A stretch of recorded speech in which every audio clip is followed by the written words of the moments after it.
Republicans hate democracy. You don't believe me?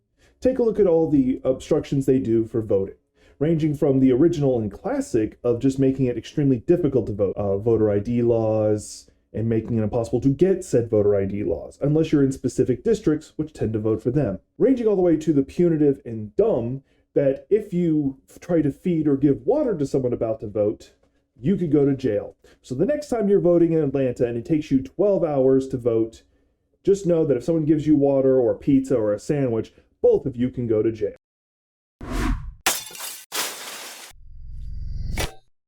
Various policies have gone forward from the Republicans that make it difficult to vote. Democrats have had a history of trying to increase the chances to vote because, historically speaking, Democrats, the more votes they get, the better they do. But they also have a hard job actually getting their people to vote because they don't motivate them. So bad on the Democrats. So an example would be the voter ID laws. Now, the common thing is you don't want someone voting twice, but historically, in the last 10 years, it's been 0.00001 of voter fraud in the past 10 years. Like, it's a stupid low number. It just doesn't happen. And the few times in recent history we've seen it, specifically in the 2000 election, the 2016 election, it has been Republicans who try to vote twice, who try to cheat. So, which side is really cheating? Take a look at that. Now, so voter ID laws are completely dumb to implement. Now, let's take it a step further and look at the obstacles they put in the way. What they'll do is they'll say, hey, you need a voter ID law. Alabama is an example of this. Okay, cool. That just means you need a driver's license. But so you just need a federal ID. But wait, you can't use your public housing ID. You have to have a driver's license or a state ID. Cool, that means you need to go to the DMV. Oh, wait a minute. The closest DMV is 50 miles away. And you don't have a car or a driver's license, so how do you get to it? You found a way to get there, but you need this, but you need that. They make as many obstacles as possible. Oh, and what they'll do is in cities where they tend to vote Democrat, they'll get rid of as many polling places as possible and instead localizing them in places where older communities live, which historically do vote Republican. They eliminate ballot boxes. They make it as difficult to actually enroll to vote. And then they'll also close down polling places that try to set up on campuses. And then they'll also, such as Ohio, find any reason to prevent you from voting. So for example, recently if you insult a cop, they made it a federal offense, meaning in Ohio, you will lose your right to vote if you protest and insult a cop. So now they're stripping you of your right to vote. Another example is Florida. Florida recently, by ballot measure, not by the local senate or anything like that, by ballot measure, so the people voted for this by, I think it was like 70% margin, decided that, hey, once you've done your time in prison, you should get your right to vote back. It won, so it was going to go into law, and it did.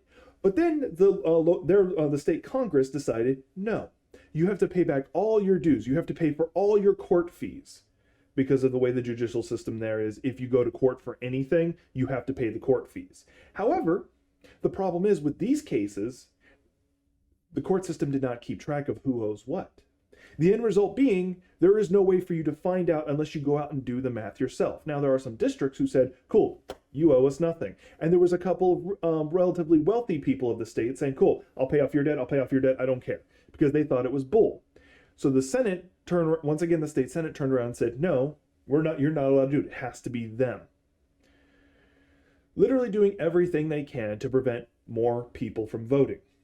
And there has even been congressman and a governor who recently said it is not the amount of people we want to vote, but the quality of people to vote. That sounds very much like the segregationists who tried to vote previously, or who tried to prevent voting previously, or the people who did the three-fifths compromise back in the day, where they said, well, yes, our property can't vote because they're not landowning whites.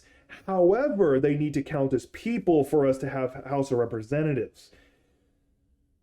Translation. The Republicans don't care about democracy. What they care about is staying in power. So you need to ask yourself, why would you vote for them? If you believe in democracy, you believe in our republic, whatever you want to call it, why would you vote for them when all they want is a totalitarian government? Totalitarian being or a fascist government, whichever you want, where the power is located within a single party or within a single person. That's what they want. They don't care about your rights. All they care about is their power.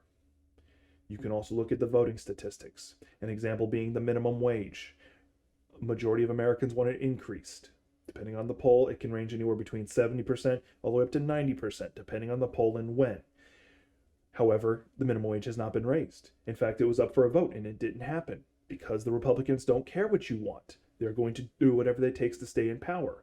And if it makes the Democrats look bad, that means they stay in power, at least in their mind. You can look at the stimulus bill that just got passed by Biden. No Republican voted on it, even though they applied measures they wanted. And not a single one voted for it. But they're still returning to their districts, bragging about what they bring home. They don't care about democracy. They don't care about your vote. What they care about is staying in power. So take a look, pay attention. Are your representatives, Democrat, Republican, I don't care, representing you? Are they actually listening to what the population wants?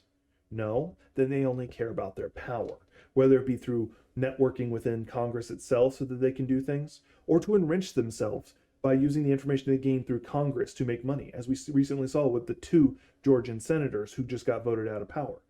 Kelly Loeffler being one of them, who made millions of dollars before the COVID outbreak because they changed which stocks they had at the time. We need to hold our Congress accountable, our senators, our representatives, you name it. We need to hold our local state legislators accountable. We need to deal with the gerrymandered districts. Why? Because we can. We're better than that. We're better than letting them rule over us with autonomy and not being challenged. This has been Jack, and I hope to see y'all in the next one.